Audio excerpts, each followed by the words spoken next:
के प्रत्याशी पंकज कनेरिया आए हुए हैं। तो पंकज कनेरिया से कुछ सवाल हैं हमारे। तो पंकज कनेरिया जी, गुना की जो जनता है त्रस्त हो चुकी है, यानी कि भाजपा के विधायक गोपीलाल जाटव हैं, वो बहुत से कार्य देखने को मिले। आप क्या चाहते हो, क्या किस तरीके से कार्य करेंगे? बिल्कुल सर, मैं सबसे पहले आपके चैनल को प्रणाम करता हूँ, राजमान सिंह की सरकार को प्रणाम करता हूँ। आज मध्य प्रदेश में जो विधानसभा के चुनाव होने जा रहे हैं, उसमें देखा जा रहा है कि पिछले 20 वर्षों से इसमें यदि 18.5 वर्ष निकाल दिया जाए तो आपने देखा होगा मध्य प्रदेश की सरकार ने प्रदेश के बजट को 3.5 लाख करोड़ के घाटे में लाके खड़ा कर दिया है।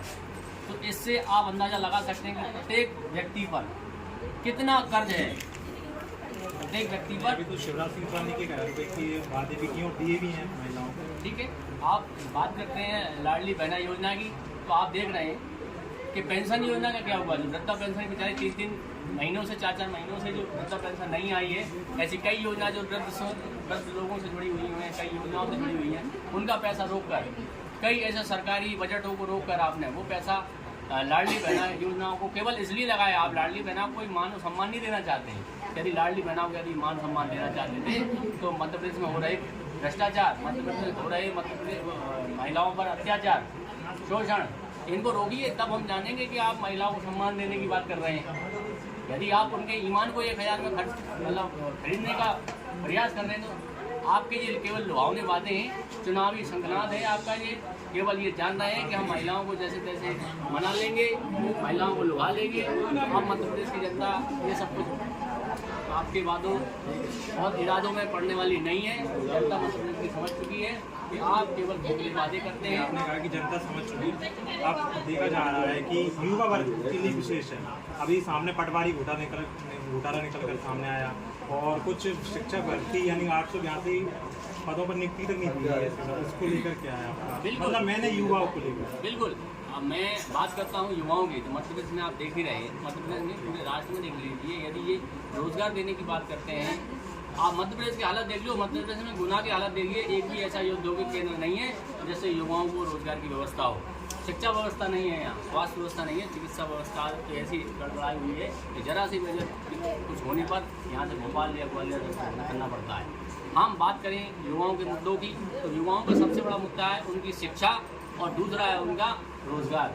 तो रोजगार मान के चलिए, अगर आप गुना विधानसभा की सीट निकाल कर आते हैं, गुना में आते हैं, तो आप युवाओं के लिए क्या करेंगे? सबसे पहले उनकी उच्च से उच्च शिक्षक जो यहाँ जो आए दिन आप देख रहे हैं इंदौर और कोटा में पढ़ने जाते हैं, शिक्षा की व्यवस्था को मुहैया करवाना, और उनसे महत्वपूर्ण ये है कि यहाँ रोजगार के औद्योगिक केंद्र खुलवाना, कारखाने खुलवाना। यदि सरकार बनती है तो सरकार की विधानसभा के अंतर्गत मध्य प्रदेश के हित में, गुना के हित में, हम उन युवाओं के लिए रोजगार के लिए व्यवस्था करने के लिए औद्योगिक केंद्र खोलने की मांग करेंगे और हर भरसक प्रयास करेंगे कि गुना जो पिछड़ा हुआ है। ये पंकज जी, कुछ लोगों का भी मानना रहता है ये वादे तो नहीं रहेंगे, ये काम जमीनी स्तर पर होगा। आपने देखा होगा मध्य प्रदेश में पिछले 15 महीने की सरकार नहीं थी कांग्रेस के शासनकाल में, तो उस समय युवाओं के लिए, सभी वर्गों के लिए जो योजनाएं लागू की गई थी वो जमीनी स्तर पर शुरू हो चुकी थी।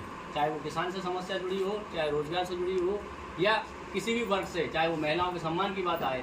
आपने देखा होगा कि पिछले कर्नाटक और हिमाचल प्रदेश में जब चुनाव हुए तो कांग्रेस ने वादा किया कि प्रत्येक महिलाओं के सम्मान में 1500 रुपये और गैस सिलेंडर 500 रुपये और बिजली देना है मुफ्त में 100 यूनिट तक, ऐसे वादे हैं। मध्य प्रदेश में जो मैनिफेस्टो है, उस मैनिफेस्टो में प्रत्येक वर्ग के लिए वो व्यवस्थाएं हैं जो उनके हित में हैं, जो वाकई में जमीनी स्तर पर होना चाहिए। और यदि कांग्रेस ने इस पर अच्छे से काम किया, आप देख रहे हैं जब 15 महीने हम काम कर सकते हैं, कि जब हमें 5 साल मिलेंगे तो हम और बेहतर से बेहतर काम कर सकते हैं। तो इसलिए ये 15 महीने के कार्यकाल से ही घबरा गए थे।